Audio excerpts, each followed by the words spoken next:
What's going on? What's going on? It is your favorite strength and conditioning coach, former wide receiver and national champ, Coach Mike McCoy, and you are back at it with the Coach's Corner. In today's show, we are going to talk about some controversial things that kind of hit close to home, and I want to know, do you think players are treated differently? We're going to watch this video, and then I'll give my reaction. You couldn't talk to my son like you talk to everybody else on the staff or on the team because he was raised by a man. He wasn't raised by a woman. You know what I'm saying? So like you got coaches that don't understand that dynamic, have never had to use, encounter that on a regular basis. So that's foreign to them. No, but that's so real though, man, because I noticed that, and we're gonna go down on the next segment on that, but I'm kind of going forward. But I noticed even in college how they treated certain people who they knew was raised by their mothers. I noticed that, and I ain't think about that.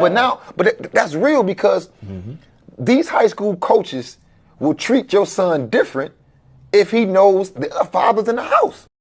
So if you watch that video, several things come to mind. And these are more than kind of true. And I see it on a day-to-day basis, not only on the high school level, but at the collegiate level. Some of your favorite coaches don't like when the dad's at home. You have three type of players that you can tell what to do.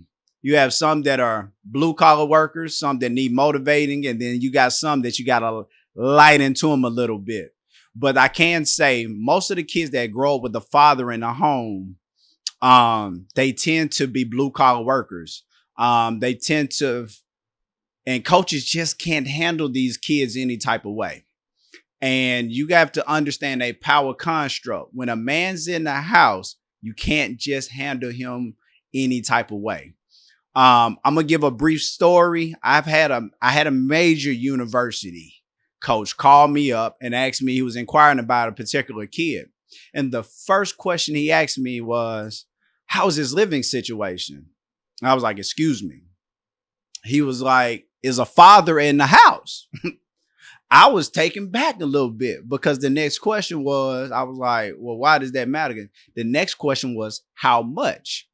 Because they feel like when a dad is not in the house, they can just throw the bag at the mama. What you need, mama? But when you have a man in the house, you have to give a play-by-play. What are your plans? What plans do you have for my son? You can't just handle him any type of way.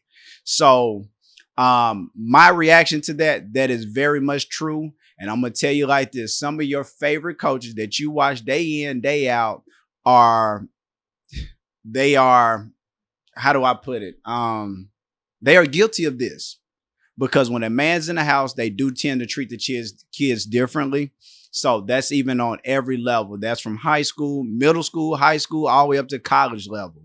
When a man is very much present, that child is definitely treated differently. So now I guess the question comes down to when we are having that conversation off the short clip that you guys saw. I know, and I'm telling you this from me being a strength and conditioning coach. I'm not saying that I have it down perfect but you got to know what type of kid I'm dealing with. If I have a fatherless kid, hey man, let me have a conversation with this kid.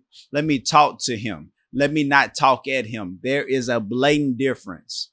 And I don't think a lot of coaches really know how to have that conversation. I'm not sure if they study psychology.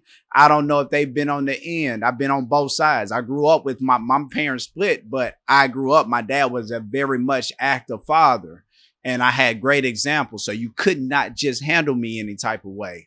And I seen a couple of videos that went viral of coaches handling kids a certain type of way. And I'm sure you guys have seen it as well.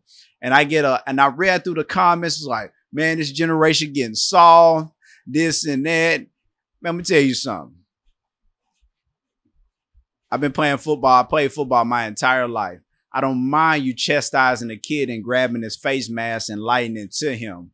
But the moment that now I jacked up a few boys, but it's never been to belittle that individual. And you don't do it in front of everybody. You don't know what type of trauma that kid is dealing with at home. My brother gave me some sound advice when I was at I was the head strength coach at one of the local high schools around here, and the kids kept showing up late. And my brother said, man, you got to understand the word grace. I'm like, what you mean? He said, man, you don't know if that little boy had to get his little brother or little sister ready for school as well. You don't know where that kid particularly slept the night before. So you got to put all these things in account whenever you're dealing with children or just people in general. But I can say this, when a man is not present in the household, I can verify, I can attest, a lot of your favorite coaches are guilty behind it. They do treat kids differently according to who is in that household. And before anything else, before you get up off here, I need you to do one thing. I need you to subscribe. I need you to comment. I need you to share and put on that alert. Keep this page growing. Give us some topics that you want to talk about. If you want to see my opinion on something, but if anything else, don't just be a pocket watcher. Make sure you contribute.